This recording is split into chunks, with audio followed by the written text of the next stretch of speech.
Is your magic meter running low? Well, we've got a cure for you. Welcome to Disney Coast to Coast.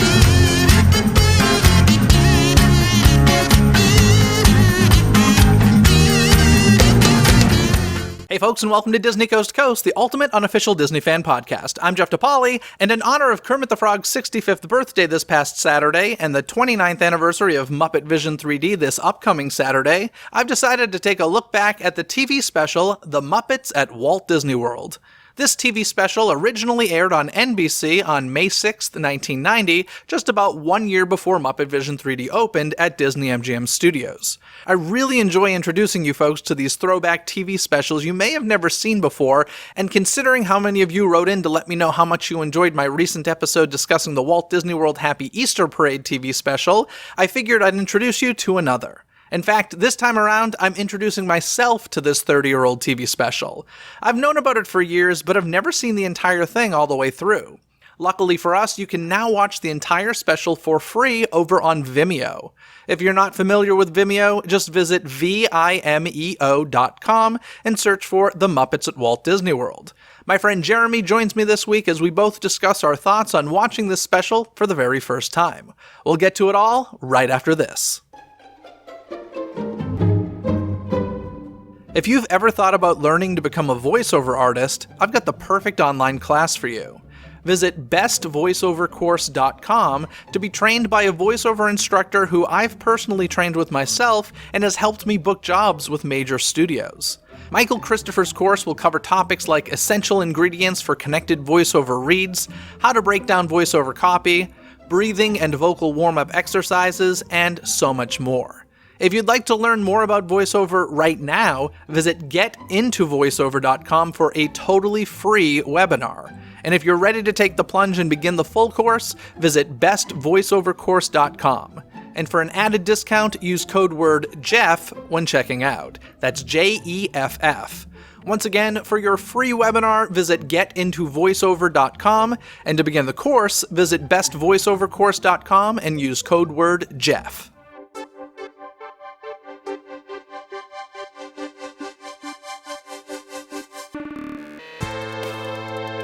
It's time to dive into today's Disney dialogue.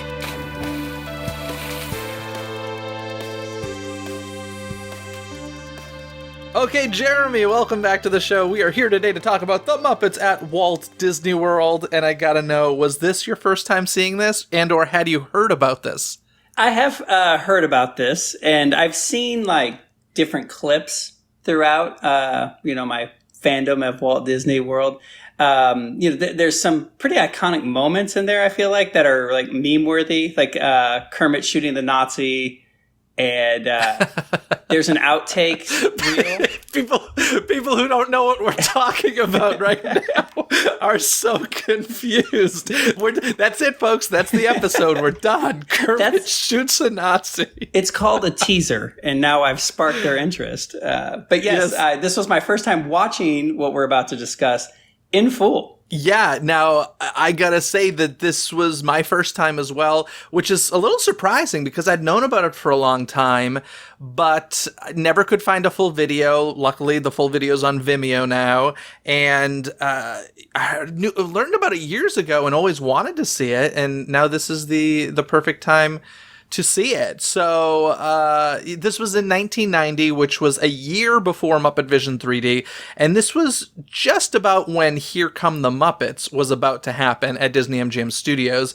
Now, today, on the same day that this episode is released on Disney Coast to Coast, I'm actually hopping over to the Mad Chatters podcast, which is Jeremy's, and we're talking more about some of the in-park stuff. So we'll be talking about Here Come the Muppets over there, correct? Correct, yeah. It's the epic crossover event of the year. You won't want to miss it. The epic crossover event of the pandemic is the Mad Chatters and Disney Coast to Coast swapping back and forth. Here we go. Fantastic. That sounded really naughty for a second there, but I'm just going to leave it. So I am curious a little bit. When do you think they shot this? Because this definitely feels like during normal park hours for a lot of this. And that surprised me. For sure. Not as much of it took place in MGM as I expected, because I kind of thought that this was going to, mesh with their early concept of we have live productions and come see actual, TV and movies being shot. But a lot of it takes place in Epcot and Magic Kingdom as well. It seemed like it was just on an average day at Walt Disney World. That's a good point about the whole live production, marketing ploy of Disney-MGM Studios. But I was just a little surprised because this is, when you've got the Muppets around and, some performers underneath them, there's definitely like a bit of childhood magic destroyed, and it didn't seem to have been shot in ways that they could have hidden that to the general public in the parks. So I was a bit surprised. You say that, but that's the thing about the Muppets is that I feel like they never really have been afraid to pull back the curtain and to like kind of break that fourth wall between the fact that they are Muppets. To a certain extent, even on things like Sesame Street and that kind of thing, there's always been this sort of, again, you don't see the performers, but it's not like Disney does with Mickey and their characters. I completely agree, and I know what you're saying, but I guess it's even more surprising because it was in a Disney park. Yeah. You know what I mean? It wasn't on a Henson soundstage or something. It was in a Disney park, and they were allowing that to happen. I don't know. It was interesting to me. But we're going to go through this scene by scene. It's going to be a little bit all over the place because, frankly, this special was all over the place. And to be honest, it took me a little while to get into this. At the beginning, I was like, oh, this is not what I expected. But by the end, I was like, oh, 100% in. So let's just start at the way, way, way top. Actually, how did you feel about it? Were you like all in the whole time or what? Yeah, I think I was. The intro was a little strange to me. I kind of didn't know where they were going for the first 5 minutes or so. With the swamp? Yeah. I was like, I was shocked with that as well. I was like, what is happening here? But before we get to that, let's talk about the introduction with Michael Eisner, which was always one of my favorite things with these, Wonderful World of Disney specials in the 90s. And it starts in the Grand Floridian with a bunch of the Muppets and Michael Eisner. And, I just wrote down charming yet awkward because Michael Eisner is not a performer. He'd be the first one to say it. And he seems a little bit uncomfortable. Actually, a lot bit uncomfortable, but also really enjoying himself. So charming yet awkward is the way I would describe this intro. That's the way I'd describe Michael Eisner. But there's actually a really great blooper reel that I've seen floating around online Yes. of Michael Eisner flubbing his lines in this opening and Fozzie and his mother reacting. Because that's what it is. They're in the Grand Floridian, which was a brand new resort at this point, maybe just a couple years old at this point, because I think it opened in 88 and this is 90. And he's just kind of doing his Michael Eisner, I'm Michael Eisner intro, and they're having tea, and then he's attacked by monsters, which was really kind of strange to me, but it happened. Well, they were, cleaning the butter off of his sleeve because Fozzie got butter on his sleeve.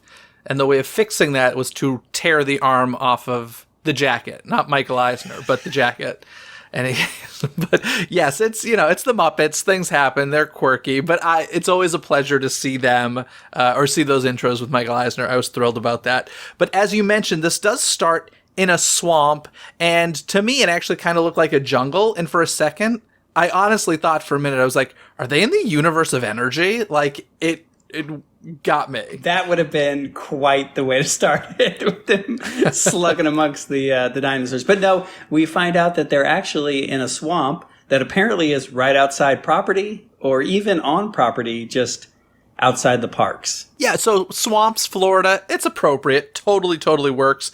We're going to hang out with some of Kermit's friends at Paradise Swamp. They sing a big musical number, as is, very typical for the Muppets. It's called Knee Deep. And Kermit takes out his banjo, which is always, a treat. That's an iconic Kermit pose. And, they're there for the annual Frog and Bug Fry. And, the gang isn't thrilled about this. Kermit seems very excited about it, but the gang doesn't want to be there. And somebody mentions, one of the other frogs is like, yeah, and tonight we're going to watch the fireworks from Walt Disney World. And then you're like, oh, now I get what's happening here.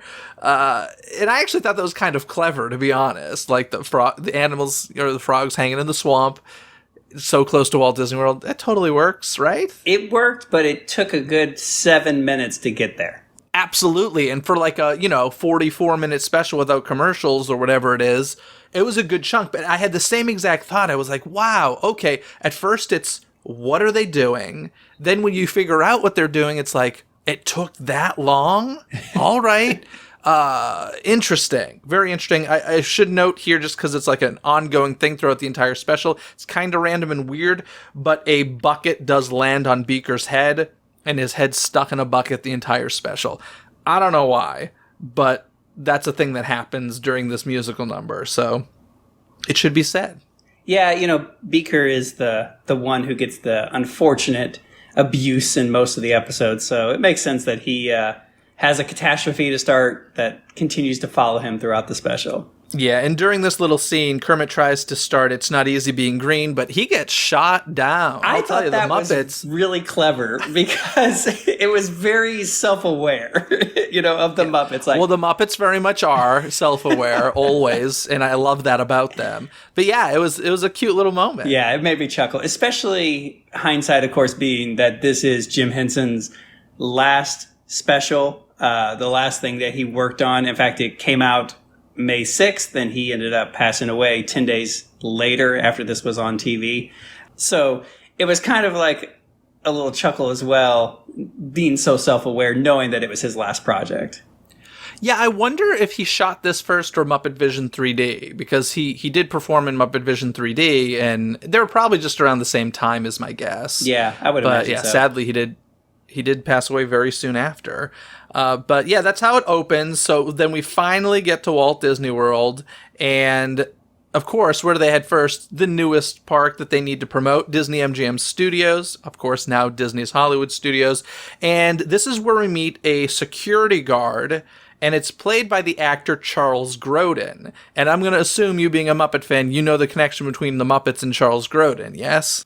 Oh, I do, yes. He's been in several of the films, correct? Or at least the first one. Not the first one. The one I know him from is The Great Muppet Caper from 1981. Okay, yeah. Yeah. He's like the villain in that. He's Nicky Holiday in The Great Muppet Caper, where he's in love with Miss Piggy. There's a whole musical number to her. It's a weird movie, but it's a great movie. But yeah, so Charles Grodin has like a rich history with the Muppets as far as that's concerned, and he's a security guard in this TV movie. So he's always interesting, to say the least. Charles Grodin, or as I like to call him, the poor man's Steve Martin, because, he is what he is. Totally. Yeah, he's the dad in Beethoven, guys, if you can't picture him. And if you don't know what Beethoven is, then God, I'm old. They only made about 7 of those films. There's, populated as Air Bud. Yeah, I don't know how many of them he did, but yeah, they made a lot of Beethoven movies. They were hits, man. Yeah. They were hits. So in any case, as I mentioned, we start at Disney-MGM Studios, but something that very strange happens in this special. There is absolutely zero consideration for the parks being different places. Like, it's almost as if this gate entered Walt Disney World as a whole versus Disney-MGM Studios. Because one of the first things we hear is Bean Bunny saying to Scooter, "I'll show you, it's a small world." And I was like, what? Like, maybe Bean doesn't know that that's the wrong park. I don't know. I'm sure a lot of it is just like the writers don't care. They're like, nobody's going to know. And if they do know, they're not going to care. Yeah, no, it happens later on as well because Miss Piggy and I don't know this Muppet's name. He's the janitor from the original Muppet Show. Yeah, his name is Beauregard. Beauregard. So him and Miss Piggy hang out throughout the whole special. And they have their little side plot. But he makes a reference after they get off of Big Thunder Mountain later on. And he says, "Oh, Star Tours is right over this way," or something to that effect. And I'm like, no, it's not. Yeah, they really have no consideration for which park they're in. So that's an interesting little thing. I don't know. It's as if like the writer got a list of attractions that are like, hey, let's highlight these, and wasn't told like, hey, they're in different parks. So he's just like, all right, cool. I don't know.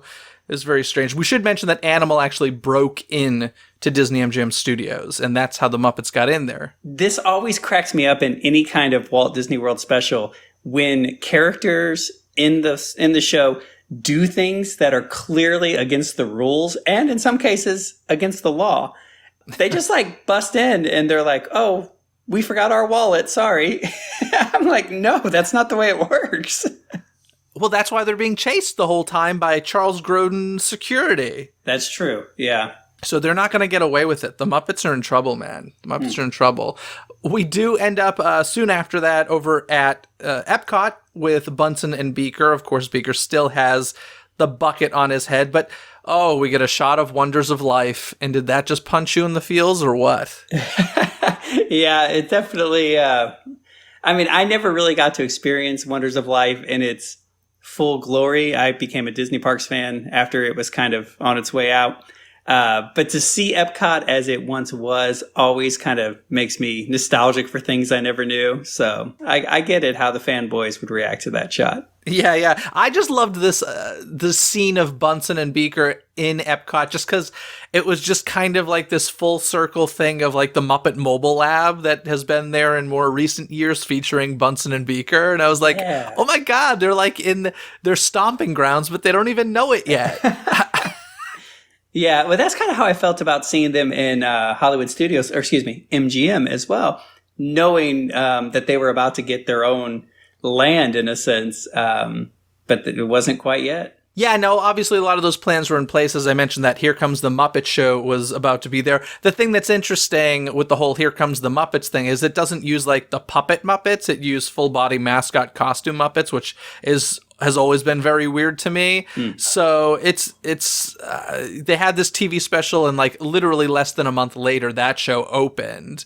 So they certainly couldn't go visit that show or else it'd be like, wait a second, what are we seeing? And they'd probably be traumatized for life. Definitely. So, of course, we're going. This special hops around a ton. So, apologies for hopping around a ton. But we get back to the security guard, and there's just a fun little line where security is like trying to get them all out, and he's like, "We don't allow rodents in the parks." And then I forget who it is, but somebody goes, "What about Mickey?" And I was like, "That's actually kind of funny." That made me laugh. And again, a nice little prelude because I think it was Rizzo. A nice little prelude to his Mickey Mouse impersonation in the pre-show of Muppet Vision 3D, you know? Oh, yeah, that's right. Hey. That's right, I forgot about that. And you know what was weird about this, though, is Rizzo essentially befriends the security guard and helps him capture the Muppets. And I never really caught or understood why this is happening. Why does Rizzo want to help him do this? Well, Rizzo's always had that sort of devious side to himself. And sometimes he's, buddy-buddy with the Muppets. And I feel like sometimes he's just out for himself. So maybe he was out for himself in this episode. Evil Rizzo. I don't know. We do hop over to Magic Kingdom for a very brief second there. We see Big Thunder Mountain in the background. But then we go to the Pet Care Center. And Ralph is captured, which I was not expecting, I gotta be honest. Like, Ralph is basically not in this special... at least not with the rest of the gang, because he's captured and put in the pet care center. How sad for him. Yeah, it was a strange choice to feature the pet care center, because I always feel like these specials are supposed to also make you want to go to the park. So while you're watching them, you're also showcasing Big Thunder Mountain and you're showcasing the Indiana Jones Stunt Spectacular. So I feel like Disney would want them to show and highlight as much of the parks and things that are going to appeal to people to come visit. So, hey, let's send one of our characters to the pet care center. And it's not even, once we go inside, it's not even, the actual pet care center. It's a soundstage with a really weird lounge. So I thought that was an interesting choice. So here's the thing. Number one, where is the pet care center? Well, at the time that this was being filmed, and up until I want to say 5 or so years ago, it was right outside the TTC at Walt Disney World. Okay. Is there any chance that was newish then? And they were actually like promoting like, hey, bring your pets to the parks. We can take care of them. I don't know. I'm like, was that a thing since the beginning, or was that maybe newish around 1990? I could not tell you, but I do know the building is still there. It's used by security now for their offices. And there actually is a really big pet care center on property that is right across from the Port Orleans resorts. So if you do have pets, they will gladly board them while you're at Walt Disney World. In any case, they decided to promote the pet care center on this Muppet special. So that was the thing, and poor Ralph is captured. Sad. But then we get to, you were talking about Miss Piggy and Beauregard kind of being a tag team in this thing a bit earlier. They're the funniest moments in this special, at least in my opinion, are these two. Because Miss Piggy losing her mind on Big Thunder Mountain Railroad is what I need in my day every day. Like, that was amazing. Yeah, and also what I was thinking in my mind as I'm watching it and enjoying it is knowing that there is a performer that is squeezed into these different ride vehicles, I'm sure, while they're trying to film this, also entertainment. Yeah, it couldn't have been safe. I actually don't know how they did that safely. I'd have to go back and look now because they're definitely on the ride. Like, there's wide shots and close-ups and stuff, so there's definitely, it's not like a blue screen sort of situation. So, yeah, that sounds very dangerous. That's the thing about the Muppets. There have been, so many, just think of so many situations. Like, there's the simple stuff like driving a car in the Muppet movie or something where you've got, Jim Henson and Frank Oz crouched down in a car, which is not a comfortable thing. But then there have been things, I've heard them talk about the John Denver specials that they used to do. And have you ever seen the image of all the Muppets and John Denver, like, hanging out around a campfire? Have you ever seen this? Yeah. Okay, I think it was Frank Oz I heard telling this story. And they dug out ground so that the performers could be under the ground. And they were like next to these giant propane tanks making the fire. So they're buried underground with their arms sticking out next to propane tanks, like in a super uncomfortable position to perform these Muppets. It's mind-blowing, the physical spaces these folks have put themselves in. Like, honestly, super, super, super uncomfortable, and I have zero desire to do that personally. But I'm glad somebody does, because I love them. You can't be claustrophobic and be a Muppet performer. No, you really can't. It's like being in a clown car most of the time. It's insane. But in any case, I'm grateful they did it because I laughed really hard seeing Miss Piggy on Big Thunder Mountain Railroad. Because the premise is she's afraid of these rides, or she's not enjoying them, so she's losing her mind while she's riding them. But Beauregard does not pick up on the fact that she does not enjoy these. So he keeps taking her on ride after ride after ride. So after that, we head over in Epcot because, space doesn't matter. And Swedish Chef is over there cooking in Mexico. They have this weird little hot sauce thing that he's doing. Of course, so, Bunsen and Beaker show up. And guess who has a bucket on their head still? Beaker. Poor guy. This is a foreshadowing and a prophecy of the Food and Wine Festival. Because here is just the Swedish Chef out there in the middle of Epcot cooking food randomly at a booth. So yeah, this was definitely a little bit before those things would have started because Flower and Garden was 93, Food and Wine 95, and this was 1990. So Swedish Chef, #trendsetter, I think is what we can say, right? I've been saying it for years. So there was that. We end up back in the Magic Kingdom in the hub kind of. Now this was interesting to see like the old hub before all of the recent construction and stuff. And I don't know, it's so funny to look back on those sorts of things and just see how much it's really changed, because that was a massive construction project for a lot of years. And so many trees. Yeah. It's crazy, but that's what it looked like for the longest time. You know what I can't wrap my head around is the fact that the Magic Kingdom style parks existed at one point without a partner statue. Like, those statues are way more current than you'd ever think. Like, we lived good chunks of our lives without partner statues, and that blows my mind. Yeah, they just feel like they've always been there. Feels like they always should have been there at the very least. But yeah, I don't know.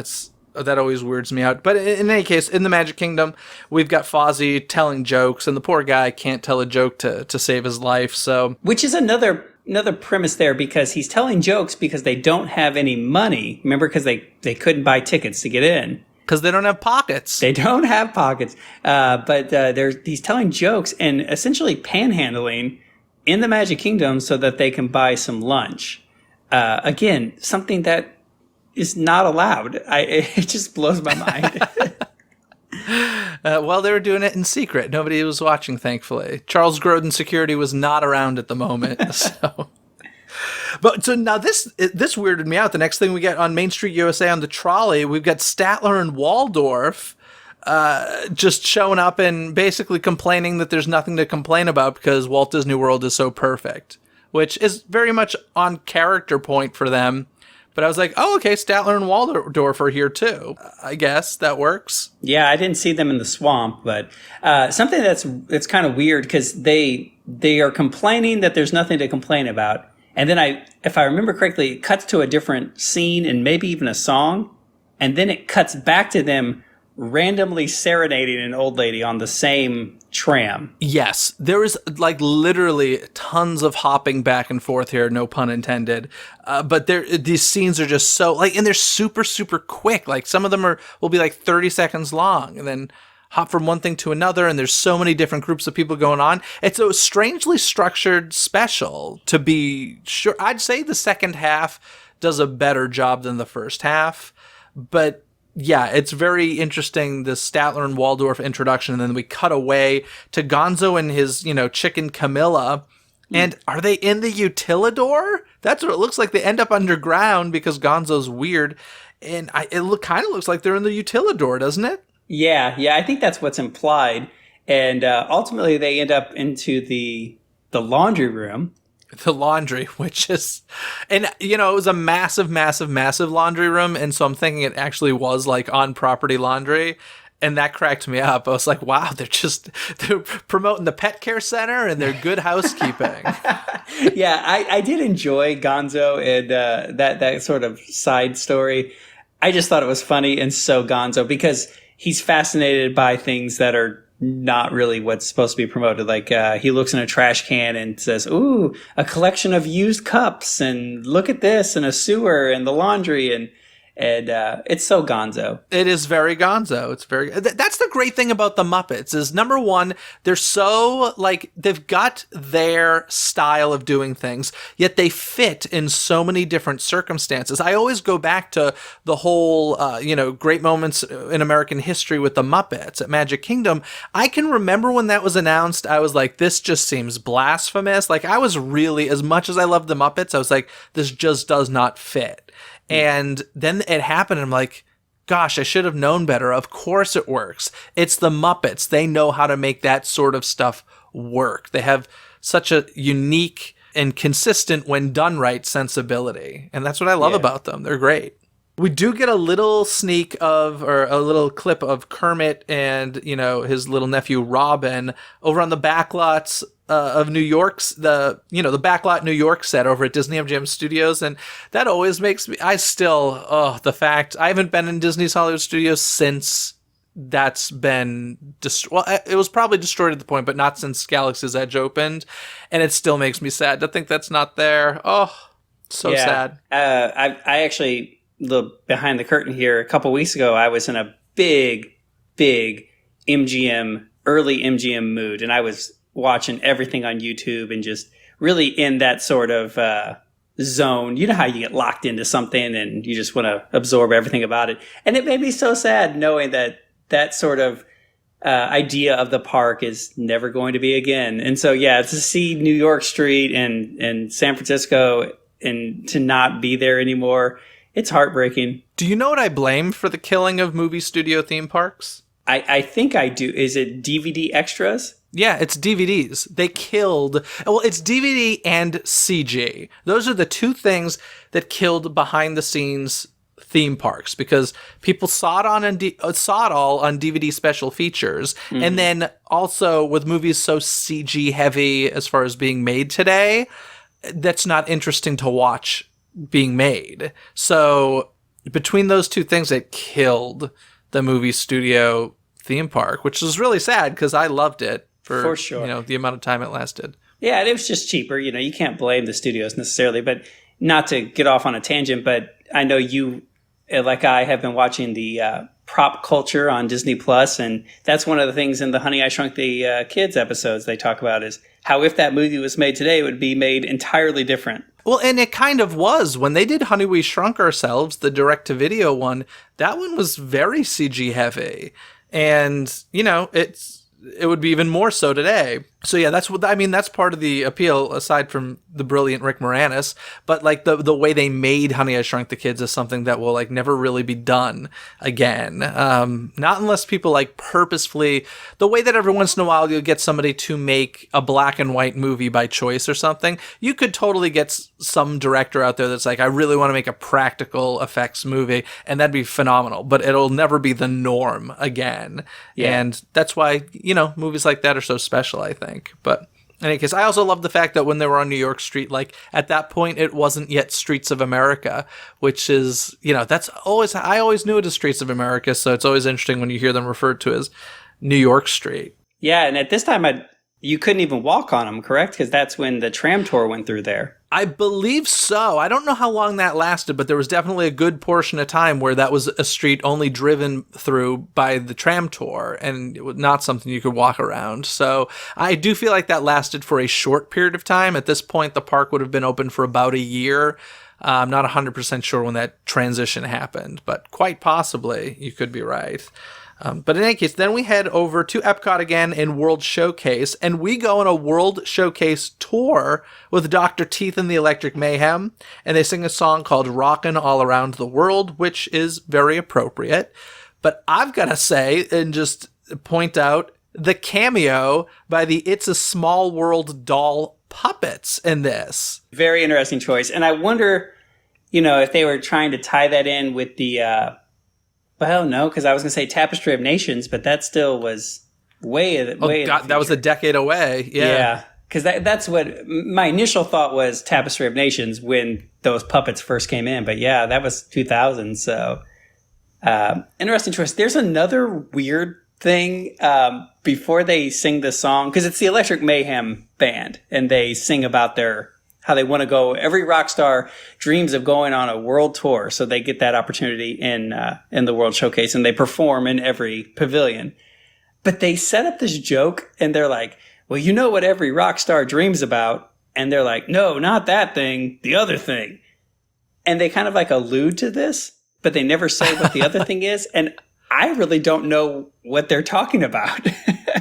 I mean, if they're talking about bands, dreaming of, it's probably something naughty. Like the Muppets had an adult sense of humor for sure. It was just stuff that goes over kids' heads. So I wouldn't be surprised if that's what they were insinuating. Yeah, but I mean, the way they said it was like just assuming that everybody knew what they were talking about. And I'm like, is it sex? Is it drugs? What are we talking about here? I don't know. I want specifics, Electric Mayhem, please. I want to know what Dr. Teeth is really lusting after. Oh, man. In any case, something happens with, during this song that is still always shocks me today. So we see the Electric Mayhem characters kind of like in the different types of costumes or wardrobe you would see from different countries. And this is something we see a lot at Disney parks. I know Lunar New Year, I always think of this, and I will, start this by saying I do not feel this way, but I cannot believe that this isn't a bigger problem these days in the parks as far as like cultural appropriation and stuff like that. Jeff, I'm shocked. This is how I know we are friends, because I swear to you, I wasn't going to bring it up, but since you brought it up, I swear to you, I had the exact same thought. I just couldn't help but think, how is someone not offended by this in a day and age when everyone is offended by things like this? Exactly. Well, and, the point, this was made in 1990, so I kind of, even if this were a problem today, it was like, well, it was 30 years ago.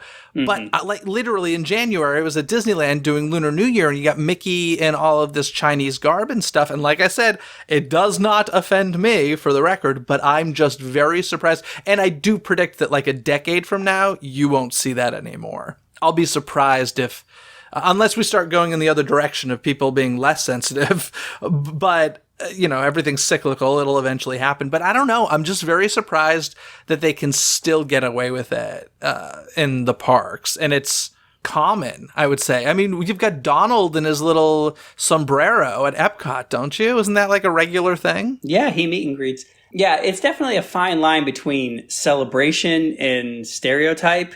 And I guess Disney has done a good enough job to sort of thread that line. I think it's more of people picking and choosing what they want to be offended by personally. Like, it shocks me is all I'll say. It shocks me that they still, quote unquote, get away with it to this day. But it's a thing that happens, and the Muppets do it as well. So 30 years ago, the Muppets... Yeah, as they're performing, the band is wearing different, what you would think of as stereotypical clothing and things of each country. So in Mexico, they're all wearing sombreros and ponchos, and in China, they're all wearing, robes and those kind of things. So yeah, so if anybody more intelligent than both of us is listening and actually knows a good reason why this is more accepted, I'd actually be curious to hear. So head to DisneyCoastToCoast.com, contact me, and let me know why the Muppets and Disney characters can get away with this. Well, good luck finding somebody more intelligent than us. And obviously, listen, like, by no means do I think Disney or the Muppets are being or intending to be inappropriate about it. I don't think so at all. But I think there's a lot of people who aren't intending to be that end up getting into trouble for it, I guess is kind of my point. But in any case, that's that. Then we hop back over to Magic Kingdom, and this is where Statler and Waldorf sing that song to a random elderly woman in the trolley. The song is called Who's Your Lady Friend? And talk about random. This is the definition of random. Yeah, because there's no context to it at all. We literally cut from one song right into a different song. And we don't know why she's there. She looks uncomfortable the entire time that they are serenading her. Well, there are two men below her with their arms up these guys' pants. So, but it almost makes me wonder if there was like more setup to this bit, but because of time and editing, they had to edit it out, but they didn't want to cut the song entirely because that would have edited too much out. So they were like, just leave it. We know it's awkward, but we'd rather just let it have the song. I definitely feel like that is probably what happened. I do feel like a lot of story was left on the editing room floor for one reason or another. But, it's a random scene. I would have preferred it if maybe like Statler and Waldorf became Dapper Dans. That would have been kind of interesting. Equally as random, but if they're going to give him a musical number, like, what the heck? Let's do it. For sure. In any case, after that, we've got, now the seven dwarfs are hired by security to help capture the Muppets, because if there's anybody who can help, it's the seven dwarfs. And these are, the full mascot characters we're used to seeing in the parks are now hired. And, this is a whole other thing. We got Rizzo security and the seven dwarfs trying to chase down the Muppets for breaking into Disney-MGM Studios. Not only Disney-MGM Studios, but ripping a turnstile out, because that's the animal style of doing things. And side note, the seven dwarfs have not changed in 30 years. That was my biggest takeaway. Yeah, you're right. They definitely have changed through the years, but in the past 30, you're right. They're the same characters we know and love today. So, yeah, that's interesting, because let's face it, like, the Fab Five have certainly changed, and the Seven Dwarfs not aging a bit. They're looking wonderful. I love it. Definitely. So now we go back to my favorite too, Miss Piggy and Beauregard, and now they're on Star Tours. Oh my God. This is amazing. First of all, the Muppets and Star Wars have always had a kind of cool connection, because Star Wars on the Muppet Show was like a big deal back in the day. Mm-hmm. And so I just kind of love the idea of now the Muppets riding that. And Miss Piggy, I want to find that puppet with wide-eyed Miss Piggy, because it's one of the funniest looks I've ever seen on her face. I just love it so much. And Star Tours didn't disappoint. And again, I'm thinking about the performer that Frank Oz doing Miss Piggy. And I would love to see him performing, doing all these random moans and yells and things on, as he's crouched on the floor beneath all these random tourists. It was interesting. And also, I must say, they did not make Star Tours look like an appealing attraction. Yeah, I guess you're right, because in 1990 it would have been like at that point, I think it opened, it was open in November. I don't think it was there day one, but it was there soon after, if I'm remembering correctly. So it was less than 12 months old, at least on the East Coast, which means a lot of people weren't familiar with what it was. So I never even thought of that, but that's an interesting point for sure. Because they don't really show any of the Star Wars characters. They just really, the only thing you kind of see is like the stars in the sky, and it's just a lot of like bouncing inside the theater. So I was watching it going, if I was really into Star Wars at the time, be like, I want to go ride this attraction, that would make me have second thoughts. Yeah. I'd be, maybe attendance dropped after this special for Star Tours. That's funny. But in any case, I love the reactions on that. We then got Kermit and Robin on the monorail heading over to Magic Kingdom. Once we get to Magic Kingdom, Fozzie's there, still trying to tell jokes, still doing horribly at it. But then we cut to a little bit of randomness we were talking about earlier. We got Ralph playing the piano in the pet care. Now he's got a song called I'm Doggin' It. And he's performing with all the other dogs. I want to point out here, now most of these dogs, I did not recognize them from other Muppet projects. They were mostly just like random dog characters, but we did get Sprocket from Fraggle Rock. Are you familiar with Sprocket? I am. I love Fraggle Rock. I haven't watched it in years, but as a kid, yes, I was totally into it. Yeah, so Sprocket was there, but the rest of them not super recognizable. Another musical number that didn't really move the story forward at all, but there were quite a few of those in this special, unfortunately. But the good news is, after that, we go back to Miss Piggy and Beauregard in Mad Tea Party teacups, and, you know. Again, you and I have ridden these teacups. How did these performers crouch their way into those cups to perform? I would love to see a making of the Muppets at Walt Disney World. Prerequisite to be a Muppeteer, I guess, is you cannot be fat, because you're going to be fitting in small spaces. Flexibility. Seriously, like their bodies must ache like crazy. I mean, my body aches after riding the Mad Tea Party and not crouched down, you know? They're unbelievable. They're unbelievable. Now, talk about random. We've gotten to this point, Jeremy. We're there. Kermit the Frog in front of Cinderella Castle, feeling a little down on himself and his dreams. And who shows up? Well, the queen herself. A young Raven Simone. Yes, Raven Simone from the Cosby Show days.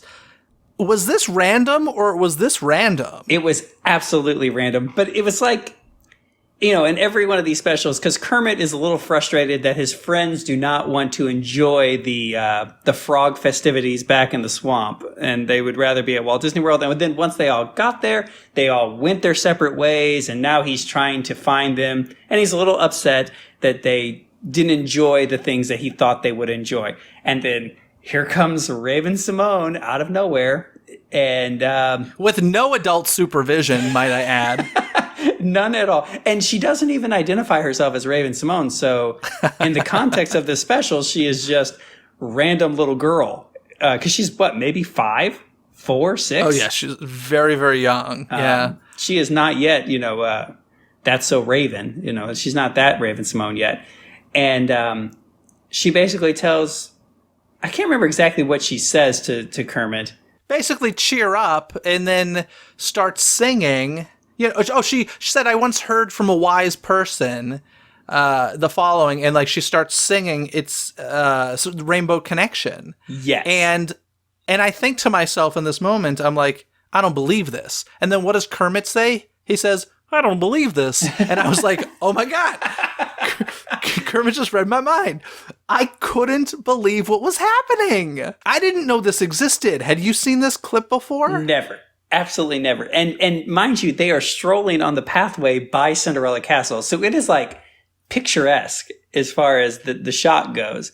And as random as it is, now looking back on it, again, hindsight, knowing that Jim Henson dies 10 days after this special is on television, it's beautiful to me that he's singing Rainbow Connection right to the end. But I can imagine in the making of this, why was this song included? Like, this song is not new and fresh at this point. It's 15, 16 years old at this point. No, but Kermit in Rainbow Connection is kind of like Judy Garland in Over the Rainbow. It's like, if they're there, they gotta sing it. I'm sure they're tired of it too, but you kind of want it, don't you? Yeah, and they allude to that later in the special as well, which we'll get to. But when you see how they treated being green earlier, it kind of was funny that, we got Rainbow Connection after they alluded to the fact that these songs that Kermit has been singing for years is like, all right, we're done with that. In fact, isn't there another It's Not Easy Being Green reference at the end of this song? Doesn't she say that to him or something? She says something. Yeah. After he walks away, she says something about that. Yeah, it's so bizarre. So, I mean, that alone is reason enough to watch this special, in my mind. It was shocking to me. And by the way, we don't get any more context to her at all. Like, nope. After Kermit... Hopefully she finds her parents. Hopefully so. Yeah, once Kermit kind of comes to his realization, he leaves this child, which is totally irresponsible, by herself in front of Cinderella Castle and goes off to find his Muppet friends. Maybe she's an angel that came down from heaven to save him. Ooh, now that's a theory. I like that. Let's go with that. Then we've got Animal chasing Snow White. That has happened now at this point. And we go back to Fozzie telling bad jokes. There is a joke. I'm not going to give the punchline here because you should watch the special to hear it. But I just want to say it because I love how much it dates the special. How soon can you get your film developed around here? I was like, film? Where are we? Oh my gosh. When's the last time anybody's used film? I love it. Yeah, 1990. But you know who does like his jokes are the Country Bears. And it got me to think, oh my gosh. You ever heard the stories about how at one point they were actually going to have the Muppets take over Disneyland Park? Did you ever hear about this? No, I'm not familiar with that. Oh gosh, there was a time, I forget when it was, if it was a Muppet anniversary or something, but there was a time where the plan was Mickey and the gang were tired and we're going to go on vacation. Oh. And Kermit and the gang were going to take over Disneyland Park. And they were going to like paint the Matterhorn green and do all this crazy stuff. And I just thought to myself, oh my gosh, if that had actually happened, putting Fozzie in the Country Bears attraction would have been amazing. Wow. There's some things you could have got away with pre-internet. What do you mean? What am I missing? I mean, I just don't see the Muppets taking over Disneyland being acceptable at all in today's, Twitter culture. I mean, look at what people did when they had a couple of new birds head into the tiki room. People burnt it down, for gosh sakes. Exactly. Can you even imagine? Exactly. Yeah. But we need to say that Fozzie comes to his realization of his joke telling and his audience through the help of Kermit. Kermit shows up and helps him realize, hey, you're telling your jokes to the wrong people. Leave these tourists alone. Tell it to these people. And there's the Country Bears, along with Brer Bear. And then who were the other two bears? Was that the Circus Bear? Yeah, I did not recognize them. They were a little surprising, out of place to me. I was like, oh, these are some characters I'm not familiar with. Because they don't really even look bear-ish when you kind of see them. They didn't look Disney-ish in my mind. They felt more Muppet than Disney. Yeah. But I'm not sure, to be honest. They were but yes. The two Country Bears that were there, basically it's the same Country Bear costumes you can see at the Magic Kingdom today, or when the parks reopen. And I'm surprised how much those characters are used, but they're used quite a bit in the parks for parades, stuff like that. Like, you see them a lot. But in any case, now we head to Gonzo and Camilla in the laundry room that you were talking about earlier. They have, guess what, a musical number called Love in a Laundromat. So I enjoyed this musical number. I really did. Mostly because it was so random. Yeah, it's as random as Statler and Waldorf's, for sure. Definitely. But with more comfortable crouching positions for the Muppeteers, I will say. And I've never gotten over the fact that we have just accepted that Gonzo is in love and all that implies with a chicken. That is very judgmental of you, Jeremy. I thought you were better than that. I'm sorry. I apologize to the chicken-loving community.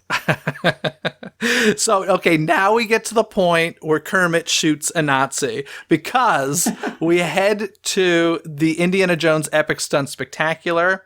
And, it's that point where they're looking for the volunteers to be in the show. Miss Piggy is selected. Of course, she's so happy to be selected for show business. Kermit is kind of chosen and, not really volunteering, but ends up in the position anyway.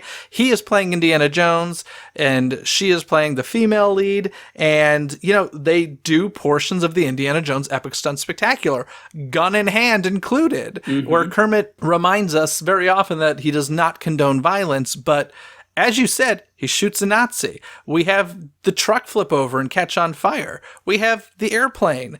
This is pretty awesome, I gotta say. Yeah, it was pretty cool to see, because the Muppets have a way of, as you said earlier, with their Star Wars tie-ins, where they parody a lot of things in pop culture, and you see Kermit and dressed as different cultural icons. So to see him donning the fedora and the jacket as Indiana Jones, it was pretty cool. I liked it. I was into it. I still to this day love the Indiana Jones Epic Stunt Spectacular, and I know I'm one of few, but seeing the Muppets in it was a thrill to me, and yeah, I just loved it, and so good. It was one of the highlights for me. In talking about like people getting offended and those kind of things, and things that have changed over the years, the last time I saw the Indiana Jones stunt show, I noticed that all like the Nazi symbols had been replaced with like symbols that were, I forget, crosses.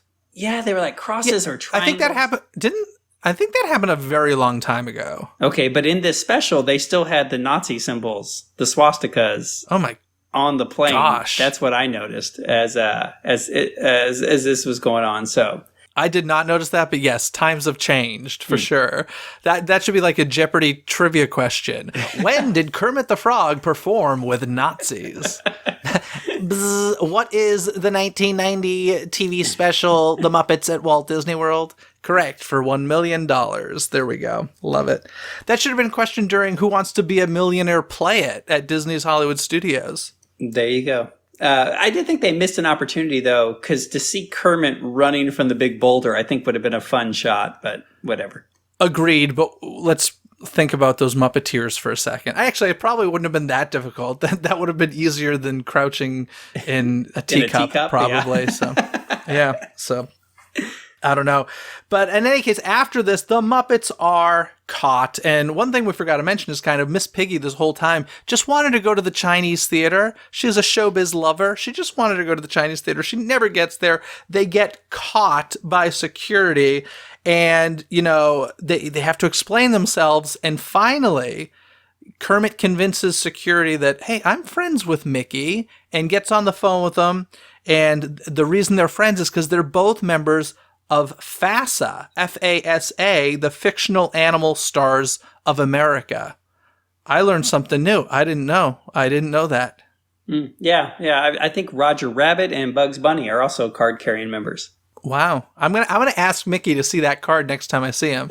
Like, can I see your FASA card, please? He'll be like, what are you talking about? But no, it was fun, like fun conversation between Kermit and Mickey. And then finally, once security realizes, oh, they really are friends, they're let go and they go to Mickey's office. And the thing that's interesting about this is it's not like mascot Mickey, it's animated Mickey Mouse.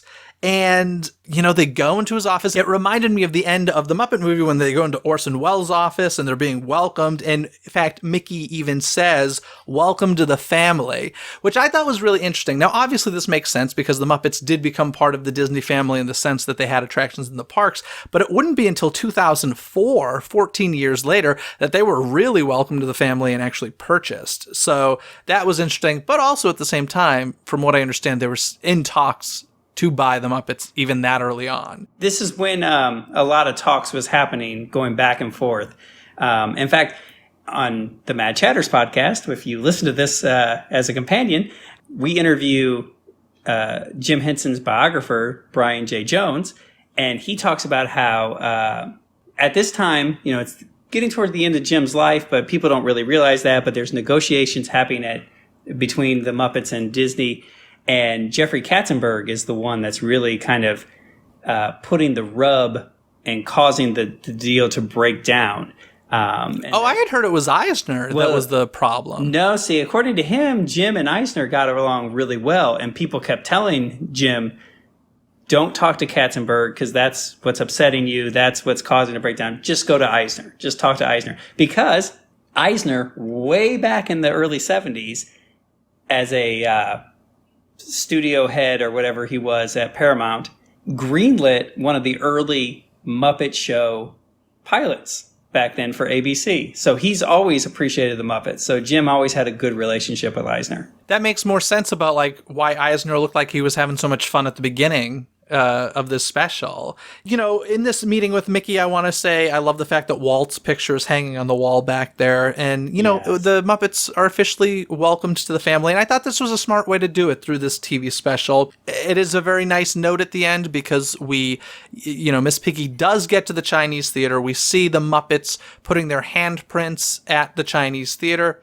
And this was a fun little thing. There was a musical number. Of course there was. It was called More, More, More. And during this handprint thing, Gonzo and Fozzie kind of make a mess with theirs. I know Kermit the Frog's handprints are at the Chinese theater to this day, I believe. I don't think Gonzo or Fozzie's ever were they, that you know of? No, I think that was just for that musical number. But Kermit's definitely is. And I want to say Piggy's might be as well. Okay. Piggy, by the way, gets stuck in the cement here because she's staying too long signing autographs and such, and the cement dries around her feet and she gets stuck in it, and that's kind of how the special ends. And overall, I will say the Muppets are being the Muppets. It feels very on point for them, but it's a little bit all over the place, but super enjoyable. That's how I would overall say it. Very much so. Yeah, it's a fun special. If you especially love the parks and you want to see the parks in the scope of 1990, that's always fun as well. I love the end shot of Piggy stuck in the concrete, and they just do a slow pull out, and it just gets bigger and bigger of her in front of the Chinese theater.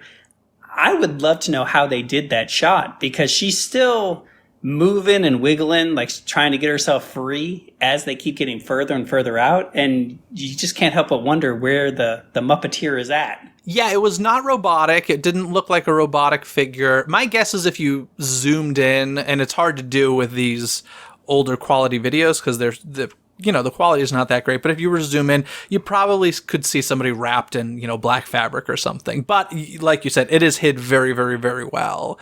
And it's fun. It's a fun special. But anything else you want to add about the special before we get some trivia? No, it's just super fun. And if you're a Muppets fan and you've seen a lot of the old stuff and new stuff and you're looking for something fun, it is available online. So check it out. I think you'll enjoy it. Cool. Well, then let's get some trivia.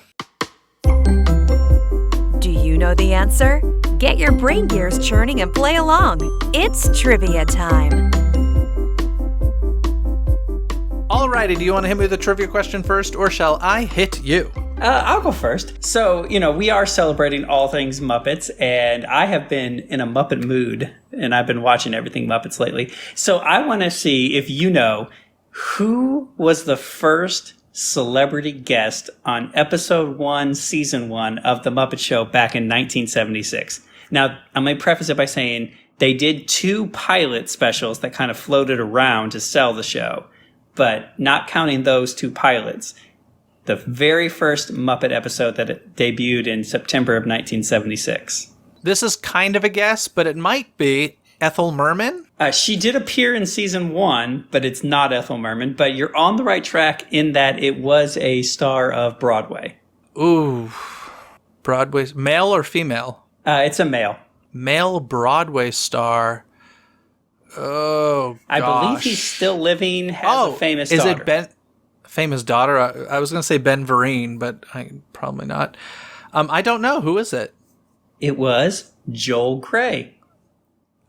Joel Grey. No kidding. Yeah. Huh. So. And who is his daughter? Oh, what's her name? From I've Had the Time of Your Life movie. Dirty Dancing. That's his daughter? Yeah, I forget her name. Jennifer Grey? Jennifer Grey. There you go. Yes. I had no idea that they were related. That's crazy. There you go. Oh, wow. I just really learned something new. Well, that's fun. That's fun. My question for you is, during the whole Electric Mayhem musical number, we see a Muppet there that's not typically part of the Electric Mayhem. It's a purple puppet, or purple Muppet, rather.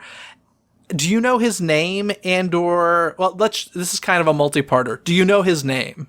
I do. It is? His name is Clifford. That is Clifford. Okay. So what Muppet show did Clifford host, and when did that show premiere?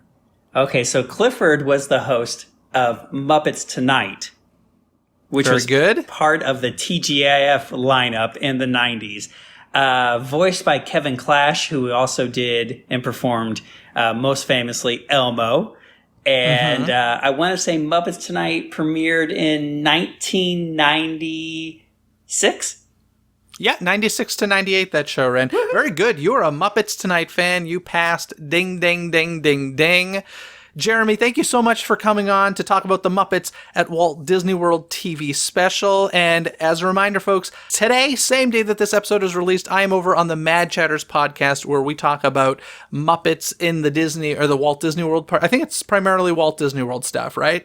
I think so, yeah. We touch on everything. Yeah. So head on over to there. Jeremy, where can they find you and all of that fun stuff? You can find us on Twitter and on Instagram at Mad Chatters, and also on Facebook, Mad Chatters, and wherever fine podcasts are sold or given away for free. Fantastic. Well, thank you, Jeremy. Thank you. I hope you folks decide to hop on over to Vimeo to watch this TV special and enjoy it as much as I did. And if you haven't listened to this past Wednesday's episode yet, be sure to give it a listen as we discussed one of the latest new series on Disney Plus, Prop Culture. There's even an entire episode of the show dedicated to Honey, I Shrunk the Kids. And don't forget, for the latest Disney news, be sure to tune into the House of Mouse headlines every Sunday right here in your Disney Coast to Coast podcast feed. Don't forget that the easiest way to never miss an episode is by subscribing on Apple Podcasts, Spotify, or wherever you listen to your podcasts. And if you want some added bonuses, be sure to head on over to patreon.com/DisneyCTC to see how you can support the show and gain bonuses at the same time. That's patreon.com/DIZNEYCTC. Other than that, folks, have a magical day. Bye! Thanks for listening to Disney Coast to Coast. Have a magical day. Disney Coast to Coast is produced and hosted by Jeff DePauli. Learn more about the podcast and become a supporter at DisneyCoastToCoast.com.